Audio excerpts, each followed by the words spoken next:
ஆண்டவராகிய இயேசு கிறிஸ்துவின் நாமத்தில் உங்கள் யாவருக்கும் என்னுடைய அன்பின் வாழ்த்துக்கள். உங்கள் எல்லாரையும் இந்த அருமையான வீடியோவின் மூலமாக சந்திப்பதிலே எனக்கு மிகுந்த மகிழ்ச்சி. உங்கள் ஒவ்வொருவரையும் கர்த்தர் இந்த நாளிலே ஆசீர்வதிப்பார். இந்த ஞாயிற்றுக்கிழமை இந்த வாரத்தில் உங்களோடு கூட ஜெபித்து பாடல் பாடி ஆண்டுடைய வார்த்தைகளை பகிர்ந்து கொள்வது எனக்கு மிகுந்த சந்தோஷம். ஜெபத்தோடு கூட இந்த நிகழ்ச்சியை நீங்கள் பார்க்க அன்போடு கூட நான் உங்களை அழைக்கிறேன். கண்களை மூடி நாம் ஜெபிக்கலாம். கிருபை நிறைந்த நல்ல ஆண்டவரே, அருமையான வேலைக்காக நாங்கள் உமக்கு நன்றி செலுத்துகிறோம். விசேஷமாய் ஆண்டவரே, நீர் எனக்கு சொன்ன வார்த்தைகளை இந்த ஜனங்களுக்கு அறிவிக்கும்படி நான் இருக்கிறேன். ஆண்டவரே, இதை கேட்கிற காதுகளையும் பார்க்கிற கண்களையும் ஜனங்களுக்கு நீ தரும்படியா நாங்கள் ஜெபிக்கிறோம். உணர்வுள்ளவன் ஆண்டவரே உணர்ந்து கொள்ளுகிற இருதயத்தில் அவர்களுக்கு தரும்படி நான் ஜெபிக்கிறேன். உங்களுடைய ஆசீர்வாதம் இந்த பிள்ளைகள் மீது எப்போதும் தங்கியிருக்கட்டும். ஆரம்பம் முதல் முடிவு வரைந்தும் பிரசன்னம் இருக்கட்டும். உமக்கு சித்தமானவர்களெல்லாம் இதை காண கர்த்தர் உதவி செய்வீராக. இயேசுவின் நாமத்தில் ஜெபிக்கிறோம் பிதாவே, ஆமென். ஒரு பாடல் பாடி நாம் தொடர்ந்து ஆண்டுடைய காரியங்களுக்குள்ளே கடந்து போகலாம். தொல்லை கஷ்டங்கள் சூழ்ந்திடும் என்கிற அந்த பாடலை நாம் எல்லாரும் சேர்ந்து பாடுவோம். தொல்லை கஷ்டங்கள் சூழ்ந்திடும், துன்பம் துக்கம் வரும், இன்பத்தில் துன்பம் சூழ்ந்திடும், இருளாய் தோன்றும் எங்கும், சோதனை வரும் வேளையில் சொற்கேட்கும் செவியிலே, பாரத்தில் இருந்து ஜெயம் வரும், பரன் என்னை காக்க வல்லோ, பாரத்தில் இருந்து ஜெயம் வரும், பரன் என்னை காக்க வல்லோ, காக்கும் வல்ல மீட்பர் உண்டெனக்கு, உண்டெனக்கு, உண்டெனக்கு, காக்கும் வல்ல மீட்பர் உண்டெனக்கு, காத்திடுவார் என்றுமே, காத்திடுவார் என்றுமே. ஐயம் இருந்ததோர் காலத்தில் ஆவி குறைவதா, மீட்பருதீர பலத்தால் சத்துருவை வென்றே, என் பயம் யாவும் நீங்கிட்டே, இயேசு கை தூக்கினார், முற்றும் என் உள்ளம் மாறிட்டு, இயேசு என்னை காக்க வல்லோ, முற்றும் என் உள்ளம் மாறிட்டு, இயேசு என்னை காக்க வல்லோ, காக்கும் வல்ல மீட்பர் உண்டெனக்கு, உண்டெனக்கு, உண்டெனக்கு, காக்கும் வல்ல மீட்பர் உண்டெனக்கு, காத்திடுவார் என்றுமே, காத்திடுவார் என்றுமே. என்ன வந்தாலும் நம்புவேன் என் நேச மீட்பரை, யார் கைவிட்டாலும் பின் செல்வேன் எனது இயேசுவை, அகல ஆழ உயரமாய் எவ்வளவு அன்பு கொண்டார், என்ன துன்பங்கள் வந்தாலும் அவர் என்னை கைவிட மாட்டார், என்ன துன்பங்கள் வந்தாலும் அவர் என்னை கைவிட மாட்டார். மீட்பர் உண்டேனக்கு, உண்டேனக்கு, உண்டேனக்கு. காக்கும் வல்ல மீட்பர் உண்டேனக்கு, காத்திடுவார் என்றுமே, காத்திடுவார் என்றுமே. கிறிஸ்துவுக்குள் பிரியமான அன்பு சகோதர சகோதரிகள் யாவருக்கும் இயேசு கிறிஸ்துவின் நாமத்தில் என்னுடைய அன்பினான வாழ்த்துக்களை சொல்லிக் கொள்கிறேன். இந்த நாளிலே கூட உங்களோடு கூட ஆண்டுடைய வார்த்தைகளை பகிர்ந்து கொள்வதில் எனக்கு மிகுந்த சந்தோஷம். வேத புஸ்தகத்திலே ஏராளமான வாக்குத்தத்தங்கள், ஆறுதலான வார்த்தைகள், நம்மை தேற்றுகிற வார்த்தைகள், நம்மை வழி நடத்துகிற வார்த்தைகள் சொல்லப்பட்டிருக்கிறது. இந்த மே மாதத்தில் கர்த்தர் நம்மோடு கூட இடைப்படும்படியாய் தெரிந்து கொள்ளும்படியான ஒரு வேத வசனத்தை உங்களோடு நான் சொல்லி நான் ஜெபிக்க விரும்புகிறேன். இந்த மாதம் முழுவதும் நாம் தொடர்ந்து தியானிக்கிற ஒரு காரியம், ஆண்டவரே உமக்கு சித்தமானால் என்று சொல்லி நாம் அந்த வசனத்தை தியானித்துக் கொண்டிருக்கிறோம். இன்றைக்கும் கூட ஆண்டவருடைய சித்தத்தை அறிந்து கொள்வது, ஆண்டவர் எப்படிப்பட்டவர் என்பதை அறிந்து கொள்வது, இதை குறித்த காரியங்களை உங்களோடு நான் பேசும்படி ஆண்டவர் எனக்கு சொல்லி இருக்கிறார். ஆகையினாலே வேத புஸ்தகத்தில் ஒரு வசனத்தை வாசித்து நாம் தியானிக்க போகிறோம். சங்கீதங்களின் புஸ்தகம் 115ஆம் சங்கீதம் அதனுடைய 3வது வசனத்தை நான் உங்களுக்காக வாசிக்கிறேன். சங்கீதங்களின் புஸ்தகம் 115ஆம் சங்கீதம் அதனுடைய 3வது வசனத்தை நான் உங்களுக்காக வாசிக்கிறேன். கவனமாய் கேளுங்கள். நம்முடைய தேவன் பரலோகத்திலே இருக்கிறார், தமக்கு சித்தமான யாவையும் செய்கிறார். இந்த வேத புஸ்தகத்துல ஆண்டவரை குறித்து சொல்லப்பட்டிருக்கிறது. தமக்கு சித்தமான யாவையும் செய்கிறார், தமக்கு சித்தமான யாவையும் செய்கிறார். ஆண்டவரே உமக்கு சித்தமானால் என்னை சுத்தமாக உம்மால் ஆகும் என்று சொல்லி அருமையா ஜெபித்த அந்த குஷ்டரோகியினுடைய ஜெபத்தினுடைய ஆழம் என்னவென்று கேட்டால், அவன் தேவனை நன்கு அறிந்திருக்கிறான். அது என்னவென்று கேட்டால், தமக்கு சித்தமான யாவையும் கர்த்தர் செய்கிறார் என்று சொல்லி குஷ்டரோகி அறிந்திருந்தபடினால் தான் உமக்கு சித்தமானால் என்று அவன் கேட்கிறான்.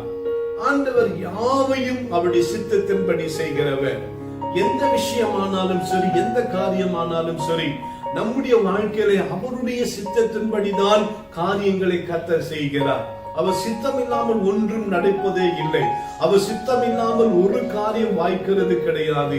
ஆகினால் தான் இந்த வேத புஸ்தகத்திலே அருமையான சங்கீதக்காரன் அழகாக எழுதுகிறார். 115ஆம் சங்கீதம் 3ஆம் வசனத்திலே தெளிவா எழுதும் பொழுது, அவருக்கு சித்தமானதை அவர் செய்கிறார் என்று சொல்லி வேத புஸ்தகத்திலே வாசிக்கிறோம். இரண்டாவதாக அவரை குறித்து வேத புஸ்தகத்திலே சங்கீதங்களின் புஸ்தகம் 135ஆம் சங்கீதம் அதனுடைய 6வது வசனத்தை நான் வாசிக்கிறேன். பாருங்கள். 135ஆம் சங்கீதம் அதனுடைய 6ஆம் வசனத்திலே இப்படி சொல்லப்பட்டிருக்கிறது, வானத்திலும் பூமியிலும் சமுத்திரங்களிலும் எல்லா ஆழங்களிலும் கர்த்தர் தமக்கு சித்தமானதை எல்லாம் செய்கிறார் என்று சொல்லப்பட்டிருக்கிறது. வானத்திலும் பூமியிலும் சமுத்திரங்களிலும் எல்லா ஆழங்களிலும் கர்த்தர் தமக்கு சித்தமானதை எல்லாம் செய்கிறார் என்று சொல்லப்பட்டிருக்கிறது. முதலாவது நாம் தியானித்த வசனத்துல தமக்கு சித்தமானதை எல்லாம் செய்கிறார் என்று நாம் தியானித்தோம். அடுத்த வசனம் இங்கு சொல்லுகிறது, அதை எங்கெல்லாம் ஆண்டவர் செய்கிறார், வானத்திலும் அதை செய்கிறார், பூமியிலையும் அதை செய்கிறார், ஆழங்களிலும் அதை செய்கிறார், சமுத்திரங்களிலும் அதை செய்கிறார். அதுதான் தெளிவா சொல்லுது, கர்த்தர் தமக்கு சித்தமானதை எல்லாம் செய்கிறார் என்று சொல்லப்பட்டிருக்கிறது.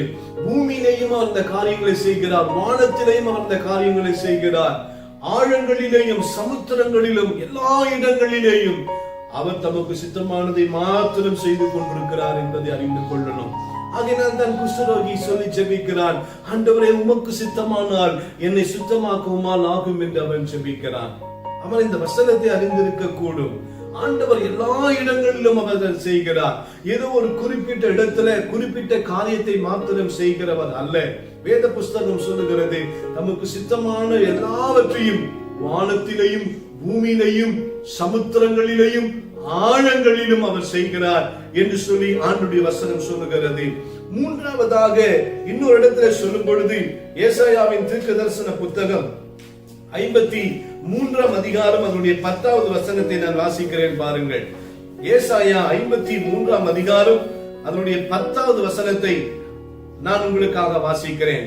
கர்த்தரோ அவரை நொறுக்க சித்தமாகி அவரை பாடுகளுக்கு உட்படுத்தினார். அவருடைய ஆத்துமா தன்னை குற்ற நிவாரண பலியாக ஒப்புக் கொடுக்கும் போது அவர் தமது சந்ததியை கண்டு நீடித்த நாளாய் இருப்பார். கர்த்தருக்கு சித்தமானது அவருடைய கையினால் வாய்க்கும் என்று சொல்லப்பட்டிருக்கிறது. கர்த்தருக்கு சித்தமானது அவருடைய கையினால் தான் வாய்க்க முடியும். அவர் செய்கிறார், தம்முடைய கைகளினால் அதை செய்கிறார் என்று இந்த வேத புஸ்தகத்திலே நாம வாசிக்கிறோம். வானத்திலேயும் பூமியிலேயும் சமுத்திரங்களிலேயும் ஆழங்களிலேயும் கர்த்தர் தமக்கு சித்தமானதை செய்கிறார்.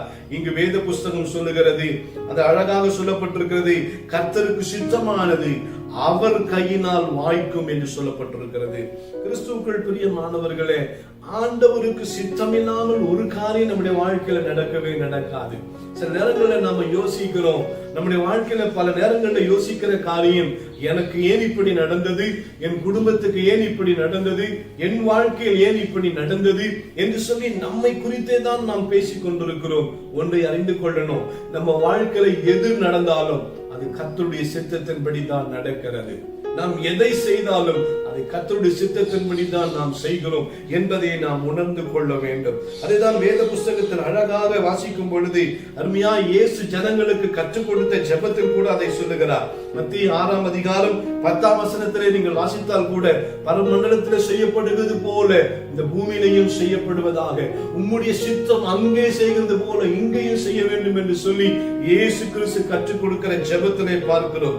லூக்கா 11ஆம் அதிகாரம் நீங்கள் அதனுடைய 2வது வசனத்தை வாசித்தால் அதில் கூட இயேசு கற்றுக் கொடுக்கும் போது, உம்முடைய சித்தம் பரமண்டலத்தில் செய்யப்படுகிறது போல பூமியிலையும் செய்யப்படுவதாக என்று சொல்லி அவர் ஜெபத்தை கற்றுக் கொடுக்கிறார். அப்ப ஒன்றை நாம் அறிந்து கொள்ள வேண்டும், ஆண்டவரே உம்முடைய சித்தம் மாத்திரம் நடைபெற வேண்டும் என்று சொல்லி நம்மை நாமே அர்ப்பணிக்கலாம். வேத புஸ்தகத்திலே ஏராளமான காரியம் சொல்லப்பட்டிருக்கிறது. வேதத்திலே 3 விதமான ஜெபங்களை நான் உங்களுக்கு சொல்லி தருகிறேன். முதலாவதாக மத்தேயு சுவிசேஷம் 13ஆம் அதிகாரம் 28ஆம் வசனத்திலே அங்கே ஒரு ஜெபத்தை அழகாக எழுதப்பட்டிருக்கிறதை பார்க்க முடிகிறது. மத்தேயு சுவிசேஷம் 13ஆம் அதிகாரம் அதனுடைய 28வது வசனத்தை நான் உங்களுக்காக வாசிக்கிறேன் பாருங்கள். இயேசு ஒரு ஊமையை அங்க இருக்கிற சீஷர்களோடு கூட பேசிக்கொண்டே வருகிறார். அப்பொழுது ஒரு காரியத்தை அங்கு பார்க்கிறோம். அவருடைய 28ஆம் வசனத்தை நான் வாசிக்கிறேன் பாருங்கள்.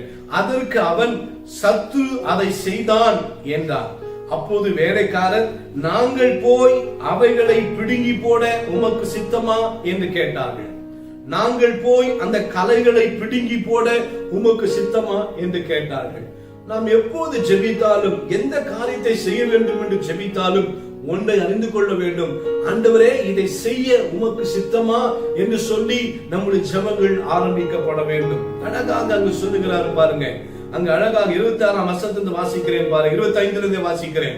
மனுஷர் நித்திரை பண்ணுகையில் அவனுடைய சத்துரு வந்து கோதுமைக்குள் களைகளை விதைத்து விட்டு போனான். பயிரானது வளர்ந்து கதிர்விட்ட போது களைகளும் காணப்பட்டது. வீட்டு எஜமானுடைய வேலைக்காரன் அவனிடத்தில் வந்து, ஆண்டவனே நீர் உமது நிலத்தில் நல்ல விதையை விதைத்தீர் அல்லவா, பின்னே அதில் களைகள் எப்படி உண்டானது என்றார்கள். அதற்கு அவன், சத்துரு அதை செய்தான் என்றான். அப்போது வேலைக்காரர், நாங்கள் போய் அவைகளை பிடுங்கி போட உமக்கு சித்தமா என்றார்கள். நாங்கள் போய் அவைகளை பிடுங்கி போடுகிறோம் என்று அவர்கள் சொல்லவில்லை. நாங்கள் அதை பிடுங்குகிறோம் என்றும் சொல்லவில்லை. அவர்கள் சொல்லுகிறார்கள், நாங்கள் போய் அதை பிடுங்கி போட உமக்கு சித்தமா என்று ஜெபித்தார்கள்.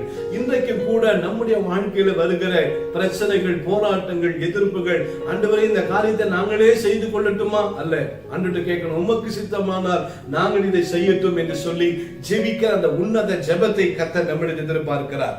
மார்க்கு எழுதின சுவிசேஷம் 12ஆம் அதிகாரம் 14ஆம் அதிகாரம் 12ஆம் வசனத்தை நீங்க வாசித்து பாருங்க. மார்க்கு எழுதின சுவிசேஷம் 14ஆம் அதிகாரம் 12ஆம் வசனத்திலே நான் உங்களுக்காக வாசிக்கிறேன் பாருங்கள்.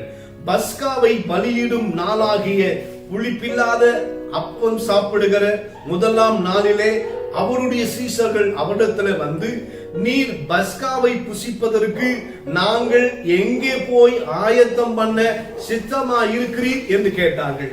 ஒரு அருமையான ஒரு ஜெபம் சொல்லப்பட்டிருக்கிறது. அங்கே கேட்கிறார்கள், பஸ்காவை நாம் செய்ய வேண்டுமே, பஸ்காவை நாம் ஆரம்பிக்க வேண்டுமே, நாங்கள் அதை எங்கே போய் ஆயத்தம் பண்ண வேண்டும் என்று சொல்லி நீர் சித்தமா இருக்கிறீர் என்று ஆண்டவரிடத்திலே கேட்கிறார்கள். ஒரு ஆயத்தம் செய்கிற, அவருக்கு விருந்து செய்கிற எந்த காரியமானாலும் அவர்கள் போய் ஆண்டவரிடத்திலே கேட்கிறார்கள், ஆண்டவரே நாங்கள் எங்கே போய் ஆயத்தம் பண்ண சித்தமா இருக்கிறீர் என்று கேட்டார்கள். நீர் பஸ்காவை புசிப்பதற்கு நாங்கள் எங்கே போய் ஆயத்தம் பண்ண சித்தமா இருக்கிறீர் என்று கேட்டார்கள். ஒரு அருமையான ஜெபம் அது. எந்த காரியத்தை செய்வது ஆண்டவருக்காக தான் செய்கிறார், நீ ஆண்டவருக்காக தான் செய்கிறாய். ஆனாலும் கூட ஆண்டவரிடத்துல கேட்டு சித்தத்தின்படி செய்ய வேண்டும் என்று ஆண்டவர் விரும்புகிறார். நான் ஆண்டவருக்காக தான் பிரதர் செஞ்சேன், ஆண்டவருக்காக தான் ஊழியம் செஞ்சேன், ஆண்டவருக்காக தான் இந்த உதவிகள் எல்லாம் செஞ்சேன். ஆனா ஆண்டவர் கேட்கிறார், ஏன் சித்தத்தின்படி நீ அதை செய்தாயா என்று கர்த்தர் கேட்கிறார்.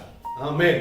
அருமையான காலவெளியிலே ஆண்டவர் நம்மோடு கூட பேசுகிற ஒரு முக்கியமான காரியம், நீ ஆண்டவருக்காக செய்தால் கூட அவருடைய சித்தத்தின்படி தான் நீ அதை செய்ய வேண்டும் என்று, உன்னை கொண்டு அதை செய்ய வேண்டும் என்று ஆண்டவர் அதை சித்தம் கொள்ளுகிறாரா என்று நீ யோசித்து அந்த காரியத்தை செய்ய வேண்டும் என்று ஆண்டவர் விரும்புகிறார். சில நேரங்கள் நம்முடைய ஆர்வத்துல, நம்முடைய செய்ய வேண்டும் என்கிற விருப்பத்துல போய் நம்ம ஆண்டவருக்காக இதை செய்யறேன்னு சொல்லி விடுகிறோம்.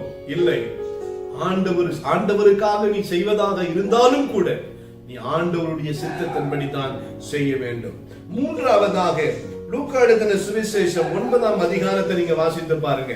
லூக்கா எழுதின சுவிசேஷம் 9ஆம் அதிகாரம் அதனுடைய 54ஆம் வசனத்தை நான் வாசிக்கிறேன் பாருங்க. லூக்கா எழுதின சுவிசேஷம் 9ஆம் அதிகாரம் 54ஆம் வசனத்தை நான் வாசிக்கிறேன் பாருங்க. அவருடைய சீஷராகிய யாக்கோபும் யோவானும் அதை கண்டபோது, ஆண்டவரே, எலியா செய்தது போல வானத்திலிருந்து அக்கினி இறங்கி இவர்களை அழிக்கும்படி நாங்கள் கட்டளையிட உமக்கு சித்தமா என்று கேட்கிறார்கள். நமக்கு விரோதமா எழும்புறவங்களுக்கு எலியா செய்தது போல நாங்க செய்யட்டுமா, நாங்க செய்யறோம் என்று அவங்க சொல்லல, நாங்கள் கட்டளையிட உமக்கு சித்தமா என்று கேட்டார்கள். நமக்கு விரோதமா எழும்புறவங்க கூட நாங்க போய் அடிச்சிட்டோம், ஆண்டவரே உமக்கு விரோதமா பேசுறான், உங்களுடைய ஆலயங்களை அடிக்கிறான், உங்களுடைய ஊழியக்காரன் அடிக்கிறான், நாங்க போய் எதனா பண்ணட்டுமா அப்படி கேட்கிறான். ஆண்டவரே இங்க கேட்கிறான், அக்கினி இறங்கி இவர்களை அழிக்கும்படி நாங்கள் கட்டளையிட உமக்கு சித்தமா. அப்போ நாம வாயிலிருந்து புறப்படுகிற எந்த வார்த்தையா இருந்தாலும் கூட ஒரு காரியத்தை அறிந்து கொள்ளணும், உமக்கு சித்தமா. ஒருத்தனை சபிப்பதற்கு கூட, ஒருத்தனை திட்டுவதற்கு கூட, ஒருத்தனை அவமானப்படுத்துவதற்கு கூட ஆண்டவரிடத்துல கேட்கணும், ஆண்டவரே உமக்கு சித்தமா, இவர்களை அழிக்கும்படிக்கு உமக்கு சித்தமா என்று கேட்க வேண்டும். நமக்கு விரோதமா யாருன்னா ஒருத்தர் பேசிட்டாங்கன்னா, நமக்கு விரோதமா எதனா ஒரு காரியத்தை ஒருத்தர் செஞ்சிட்டாங்கன்னா, நம்ம உள்ளத்துல அவங்க நாசமா போயிடணும், ஒண்ணு இல்லாம போயிடணும் எண்ணம் நமக்குள்ள உருவாகிறது. ஒன்று அறிந்து கொள்ளணும், நீங்க தெளிவா புரிஞ்சு கொள்ளணும், அது கூட கர்த்தருடைய சித்தத்தின்படி தான் இருக்கணும். அதுதான் அருமையா ஜெபிக்கிறாங்க பாருங்க. ஆண்டவரே எலியா செய்தது போல, எலியா செஞ்சுட்டானே அதே மாதிரி நான் செய்யணும்னு அவங்க சொல்லல, செய்ய எலியா செய்தது போல வானத்திலிருந்து அக்கினி இறங்கி இவர்களை அழிக்கும்படிக்கு நாங்கள் கட்டளையிட உமக்கு சித்தமா என்று கேட்கிறார்கள். கிறிஸ்துவுக்குள் பிரியமானவர்களே, இன்றைக்கு நம்முடைய வாழ்க்கை எப்படி இருக்கு என்பதை ஆராய்ந்து கொள்ளணும். நம்முடைய வாழ்க்கை எப்படி இருக்குன்னு ஆராய்ந்து கொள்ளணும். மிக முக்கியமான காரியம் அவருடைய சித்தத்துக்கு நாம் ஒப்பு கொடுத்து ஜெபிப்பது, அவருடைய சித்தத்தை அறிந்து நாம ஜெபிப்பது, அவருடைய சித்தத்துக்காக அவருக்காக செய்வதாக இருந்தால் கூட அவருடைய சித்தத்துக்காக செய்ய வேண்டும் என்று கர்த்தர் விரும்புகிறார். ஒரு முக்கியமான ஒரு பகுதியை நான் சுருக்கமா சொல்லி நான் ஜெபிக்க விரும்புறேன். வேத புஸ்தகத்துல ஒரு ராஜா இருந்ததாக வேதத்தில் சொல்லப்பட்டிருக்கிறது. தானியேல் எழுதின புஸ்தகம், தானியேல் எழுதின தீர்க்கதரிசன புத்தகம் 4ஆம் அதிகாரம், தானியேலின் புஸ்தகம் 4ஆம் அதிகாரத்துல ஒரு அருமையான ஒரு பெரிய ராஜாவை குறித்து சொல்லப்பட்டிருக்கிறது. அவன் சொல்லுகிறான், தன்னுடைய ராஜ்ய பாரத்துல ஒரு பெரிய ஒரு பாபிலோனுடைய ஒரு அரண்மனையை கட்டி, ராஜ்யத்துக்கு அரண்மனையை கட்டி மகா பிரஸ்தாபமான ஒரு தொங்கு தோட்டத்தை அவன் கட்டி சொல்லுகிறான். நேபுகாத் நேச்சார் என்கிற ஒரு மனிதனை குறித்து அந்த வேத புஸ்தகம் சொல்லுகிறது. அவன் இப்படி சொல்லுகிறான். 4ஆம் அதிகாரம் அவருடைய 30வது வசனத்தை நான் உங்களுக்கு வாசிக்கிறேன் பாருங்க. தானியேல் 4ஆம் அதிகாரம் 30வது வசனத்தை நான் உங்களுக்கு வாசிக்கிறேன் பாருங்க. அது சொல்லப்பட்டிருக்கிறது, இது என் வல்லமையின் பராக்கிரமத்தினால் என் மகிமையின் பிரஸ்தாபத்துக்கென்று நான் கட்டின மகா பாபிலோன் அல்லவா என்று அவன் சொல்லுகிறான். நான் கட்டின மகா பாபிலோன் அல்லவா என்று அவன் சொல்லுகிறான். கிறிஸ்துவுக்குள் பிரியமானவர்களே, இங்கே ஒரு காரியத்தை அவன் சொல்லுகிறான். நான் கட்டினது, நான் பண்ணினது, நான் செய்தது, என்னாலே செய்யப்பட்டது என்று சொல்லி தன்னை குறித்து அவன் சொல்லுகிறதை இங்கே பார்க்க முடிகிறது. இங்கே ஒரு காரியத்தை அழகா சொல்லப்பட்டிருக்கிறது. 32ஆம் வசனத்துல ஆண்டவர் அவனை பார்த்து சொல்லுகிறார். 31ஆம் வசனத்தை நான் வாசிக்கிறேன் பாருங்க. இந்த வார்த்தை ராஜாவின் வாயில் இருக்கும் போதே வானத்திலிருந்து ஒரு சத்தம் உண்டாகி, ராஜாவாகிய நேபுகாத்நேச்சாரே, ராஜ்யபாரம் உன்னை விட்டு நீங்கிற்று, மனுஷன் இன்று தள்ளப்படுவாய், வெளியின் மிருகங்களோட சஞ்சரிப்பாய், மாடுகளைப் போல புல்லை மேய்வாய். இப்படியே உன்னதமானவர் மனுஷருடைய ராஜ்யத்தில் ஆளுகை செய்து தமக்கு சித்தமாயிருக்கிறவனுக்கு அதை கொடுக்கிறார் என்பதை நீ அறிந்து கொள்ளும் மட்டும் 7 காலங்கள் உன்மேல் கடந்து போகும் என்று உனக்கு சொல்லப்படுகிறது என்று விளம்பினது. ஒரு காரியத்தை அருமையான தானியேல் சொல்லுகிறார். உன்னதமானவர் மனுஷனுடைய ராஜ்யத்துல ஆளுகை செய்து தமக்கு சித்தமாயிருக்கிறவனுக்கு அதை கொடுக்கிறார் என்பதை நீ அறிந்து கொள்ளணும். இந்த உலகத்துல ராஜாக்களை ஏற்படுத்துகிறவர், ராஜ்யங்களின் மேல் கூட இயேசு கிறிஸ்துவுக்கு அதிகாரம் இருக்கிறது. ஒருவனை தள்ளி ஒருவனை ஏற்படுத்த அவருக்கு அதிகாரம் இருக்கிறது. நீங்க வாசித்து பாருங்க. 4ஆம் அதிகாரம் 17ஆம் வசனத்தில் அழகா சொல்லப்பட்டிருக்கிறது. 4ஆம் அதிகாரம் 17ஆம் வசனத்தை வாசிக்கிற பாருங்க. உன்னதமானவர் மனுஷருடைய ராஜ்யத்தில் ஆளுகை செய்து தமக்கு சித்தமானவனுக்கு அதை கொடுத்து மனுஷரில் தாழ்ந்தவனையும் அதன் மேல் அதிகாரியாக்குகிறார் என்று நரஜீவன்கள் அறியும்படிக்கு காவலாளரின் தீர்ப்பினால் இந்த காரியமும் பரிசுத்தவான்களின் மொழினால் இந்த விசாரணையும் தீர்மானிக்கப்பட்டது என்றான். கர்த்தருக்கு சித்தமானது அந்த உலகத்தில் நடக்குது.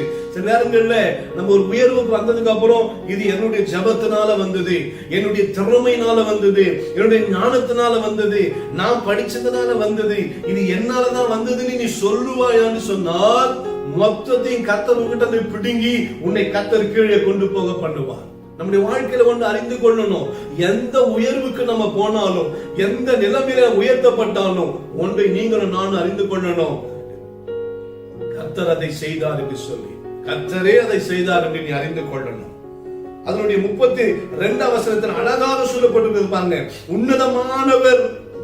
உன்னதமானவர் மனுஷருடைய ராஜ்யத்திலே ஆளுகை செய்கிறார். மனுஷருடைய ராஜ்யத்தில் கூட கர்த்தருடைய ஆளுகை இருக்கு. ஆமென். அதனால உங்க வாழ்க்கையில நீங்க அறிந்து கொள்ளணும். அருமையா நேபுகாத்நேச்சாரை பார்த்து சொல்றாரு, நீ அறிந்து கொள்ள மட்டும், நீ அறிந்து கொள்ளணும். கர்த்தருடைய சித்தம் தான் இது என்பது, எல்லாவற்றையும் அவர் சித்தத்தின்படி செய்கிறார் என்பதை நீ அறிந்து கொள்ளணும். நீங்க விசுவாசியுடைய வாழ்க்கையில பிரச்சனை, குழப்பம், தடுமாற்றம் தெரியுமா? எதையுமே கர்த்தருடைய சித்தம் நினைக்கிறது கிடையாது. என்னுடைய திறமையினால, ஏன் ஞானத்தினால, ஏன் அறிவினால, ஏன் புத்தினால, என்னாலதான், நான் தான் அப்படின்னு நினைக்கிறோம். நான் வேலை செய்யறேன் அதனாலதான் நினைக்கிறோம். உன்னை அறிந்து கொள்ளணும். இல்லைன்னா உன் வாழ்க்கையில தேவனுடைய சித்தத்தின்படி அவர் சித்தத்தின்படி செய்கிறார் என்பதை நீ அறிந்து கொள்ள மாட்டோம். உன் வாழ்க்கையில பிரச்சனை இருந்து வெளியே வரவே முடியாது, போராட்டம் இருந்து வெளியே வரவே முடியாது, குழப்பத்திலிருந்து வெளியே வரவே முடியாது.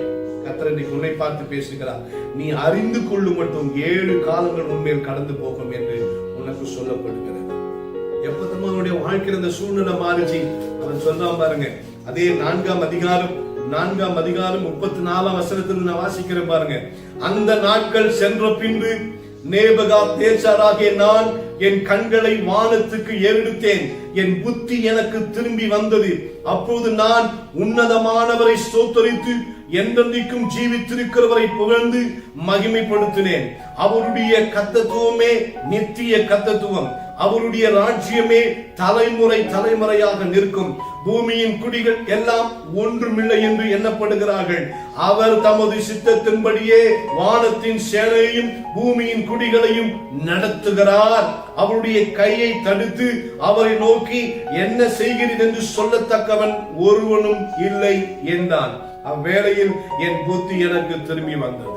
எந்த ஒரு மனிதன் என் வாழ்க்கையில இதெல்லாவற்றையும் கர்த்தருடைய சித்தம் தான் செய்தது என்று ஒப்பு கொடுக்கிறானோ அவன் வாழ்க்கையில் தான் அவனுடைய காரியங்கள் திரும்பி வரும் என்று கர்த்தர் சொல்கிறார். இல்லை என்று சொன்னால் உன் வாழ்க்கையில் எல்லாவற்றையும் இழந்து போய் நீ தவித்துக் கொண்டிருப்பாய். பிரச்சனைகளையும் போராட்டங்களையும் தான் சந்தித்துக் கொண்டிருப்பாய். என்றைக்கு உன் வாழ்க்கையை தேவனுடைய சித்தத்துக்கு நேராய் ஒப்பு கொடுக்கிறாயோ அன்றைக்கு தான் உன் வாழ்க்கையை கர்த்தர் மாற்றுவார் என்று கர்த்தர் சொல்லுகிறார். அது மாத்திரமல்ல, 5ஆம் அதிகாரத்தை நீங்க வாசித்தீங்கன்னா அவருடைய மகன் எழுப்பி சொல்லுகிறான். அவன் மகன், அருமையான நேபுகாத்நேச்சாருடைய மகன் செய்கிற ஒரு தவறான காரியங்களை கூட இந்த இடத்துல பார்க்கிறோம். அவன் சொல்லுகிறான், என்னுடைய வாழ்க்கையில தன்னுடைய எல்லா கர்த்தருடைய ஆலயத்துக்கு கொண்டு வந்த எல்லா பொருட்களையும் அவன் வீணான தவறான காரியங்களுக்கு உபயோகப்படுத்தும் போது கர்த்தர் சொல்லுகிறார். அவருடைய 19ஆம் வசனத்தை நான் வாசிக்கிறேன் பாருங்கள். அது 19ஆம் வசனத்திலே, அவருக்கு கொடுக்கப்பட்ட மகத்துவத்தினாலே சகல ஜனங்களும் ஜாதியாரும் பாஷைக்காரரும் அவருக்கு முன்பாக நடுங்கி பயந்திருந்தார்கள். அவர் தமக்கு சித்தமானவனை கொன்று போடுவார், தமக்கு சித்தமான உயிரோடு கூட வைப்பார், தமக்கு சித்தமானவனை உயர்த்துவார், தமக்கு சித்தமானவனை தாழ்த்துவார் என்று அந்த வசனத்திலே சொல்லப்பட்டிருக்கிறது. கிறிஸ்துவுக்குள் பிரியமானவர்களே, எங்க இருந்தாலும் ஆண்டவருடைய சித்தம் உன் வாழ்க்கையில் நடக்கிறது என்பதை நீங்க அறிந்து கொள்ளணும். கர்த்தர் தமக்கு சித்தமானதை எல்லாம் செய்கிறார். வானத்திலும் பூமியிலும் சமுத்திரங்களிலும் ஆழங்களிலும் கூட கர்த்தர் தமக்கு சித்தமானதை செய்கிறார். அவருடைய கரத்தின் கிரியைகள் அவருடைய கர்த்தருடைய சித்தத்தை செய்கிறது என்று சொல்லி வேத புஸ்தகத்திலே நாம் வாசிக்கிறோம். இன்னைக்கு உன் வாழ்க்கை எங்க இருக்கிறது? உயரத்துல இருந்து என்னுடைய மகா ஞானத்தினால கட்டணும்னு சொல்றியா? என் அறிவினால சொல்றியா? நான் வேலை செய்யறேன், அதனாலதான் என் குடும்பத்தை நடத்த முடியுதுன்னு சொல்றியா? இனி அந்த காரியத்தை விட்டுட்டு, ஆண்டவரே உமக்கு சித்தமானால் உம்முடைய சித்தத்தின்படி ஆண்டவரே என் வாழ்க்கையை நடத்துகிறோம் என்று சொல்லி ஒப்புக்கொடு. ஆண்டவருக்கே நீ ஒரு காரியம் செய்வதா இருந்தால் கூட, ஆண்டவரே நான் இதை செய்வது உமக்கு சித்தமா இருந்தா நான் இதை செய்கிறேன் என்று சொல். ஆண்டவருடைய சித்தத்துக்கு நீ ஒப்பு கொடுத்து பார். உன் வாழ்க்கையை கர்த்தர் மாற்றுவார். உன் பிரச்சனைகளுக்கு, உன் கேள்விகளுக்கு, உன்னுடைய எல்லா இருதயத்தில் இருக்கிற காரியங்களுக்கும் ஒரே பதில் தான் இருக்கிறது. இன்றைக்கு நீ சொல்ல வேண்டிய ஒரே ஒரு காரியம், ஆண்டவரே நான் என்ன செய்ய சித்தமா இருக்கிறேன், என் வாழ்க்கையில் நீங்க என்ன செய்ய சித்தமா இருக்கிறீங்க என்று சொல்லி அவருடைய சித்தத்துக்கு நீ ஒப்பு கொடுப்பாய். ஆனால் இன்றைக்கு உன் வாழ்க்கையை கர்த்தர் ஆசீர்வதித்து செழிப்பாய் மாற்றுவார். நான் உங்களுக்காக ஜெபிக்கட்டும். ஜெபம் செய்கிறேன். கிருபையாய் நேசிக்கிற நல்ல ஆண்டவரே, இந்த அருமையான காலவேளைக்காக உமக்கு ஸ்தோத்திரம். யாரெல்லாம் இந்த வார்த்தைகளை கேட்டுக்கொண்டிருக்கிறார்களோ அவர்கள் ஒவ்வொருவர் மேலும் உம்முடைய சித்தம் நிறைவேற நான் ஜெபிக்கிறேன். ஆண்டவரே, இதுவரைக்கும் ஒரு வேளை உம்முடைய சித்தத்தை புரிந்து கொள்ளாம, உம்முடைய சித்தத்தை அறிந்து கொள்ளாம, உம்முடைய சித்தத்துக்கு தன்னை ஒப்பு கொடுக்காம இருப்பாங்கன்னா இன்னைக்கு அவங்களோட நீங்க பேசுங்க ஆண்டவரே. அவங்க குடும்பத்தோட பேசுங்க, இருதயத்தோட கூட பேசுங்க ஆண்டவரே. அவர்கள் அதை புரிந்து கொள்ள, அறிந்து கொள்ள உதவி செய்யுங்கப்பா. நேபுகாத்நேச்சாரை போல தங்க வாழ்க்கையில என்னாலதான் நடந்து, என்னுடைய ஞானத்தினால அறிவினாலதான் நடந்ததுன்னு சொல்லக்கூடாது ஆண்டவரே. இன்னைக்கு கர்த்தர் அவர்களை மன்னித்து அவர்கள் வாழ்க்கையில மீண்டும் உடைய சித்தத்தை நிறைவேற்ற ஆண்டவரை வழிநடத்தும்படியா நான் ஜெபிக்கிறேன் ஆண்டவரே. தகப்பனே, இன்னைக்கு ஒரு மனம் திரும்புதலை கர்த்தர் தருவீராக ஆண்டவரே. அவர்கள் வாழ்க்கையில ஒரு மாற்றம் வரட்டும் ஆண்டவரே. உடைய சித்தத்தை புரிந்து கொண்டு உடைய காரியங்களை செய்ய உதவி செய்யணும் அப்பா. அடியனை கூட தாழ்த்துகிற ஆண்டவரே, எது நடக்கிறதோ, எது நடந்து கொண்டிருக்கிறதோ, எது நடக்க போகிறதோ அவை எல்லாம் சித்தத்தின்படி தான் நடக்கிறது என்பதை அறிந்து கொள்ளுகிற இருதயத்தை எனக்கும் தரும்படி நான் ஜெபிக்கிறேன். அந்த ஒவ்வொருவரையும் ஆசீர்வதியும். தொடர்ந்து ஆண்டவரே இந்த அருமையான யூடியூப் சேனலை கர்த்தர் ஆசீர்வதித்து அநேகருக்கு இந்த செய்தி ஆசீர்வாதமா இருக்க நீ கொண்டு போக நான் ஜெபிக்கிறேன். யாரெல்லாம் பார்க்க வேண்டும் என்று நீர் சித்தமா இருக்கிறீரோ அவர்கள் மாத்திரத்தை பார்க்க உதவி செய்யும். கரங்களை ஒப்பு கொடுக்கிறேன். நீர் உயர்ந்திடும். இயேசுவின் நாமத்தில் ஜெபிக்கிறோம் பிதாவே. என் ஆத்துமாவே கர்த்தரை ஸ்தோத்திரி, என் முழு உள்ளமே பரிசுத்த நாமத்தை ஸ்தோத்திரி. என் ஆத்துமாவை கர்த்தரை ஸ்தோத்திரி, அவர் செய்த சகல உபகாரங்களையும் மறவாதே. ஆமென். நம்முடைய கர்த்தராகிய இயேசு கிறிஸ்துவின் கிருபையும், பிதாவாகிய தேவனுடைய அன்பும், தூய ஆவியானவருடைய அன்பின் ஐக்கியம் ஒத்தாசையும் இன்றும் என்றும் சதா காலங்களில் வந்திருக்கிற ஒவ்வொரு விசேஷமாக ஒப்பு கொடுத்த எல்லா பிள்ளைகளோடும் இயேசுவின் வருகை மட்டும் இருப்பதாக. ஆமென். ஆமென். கர்த்தர் உங்களை ஆசீர்வதிப்பாராக. ஆமென்.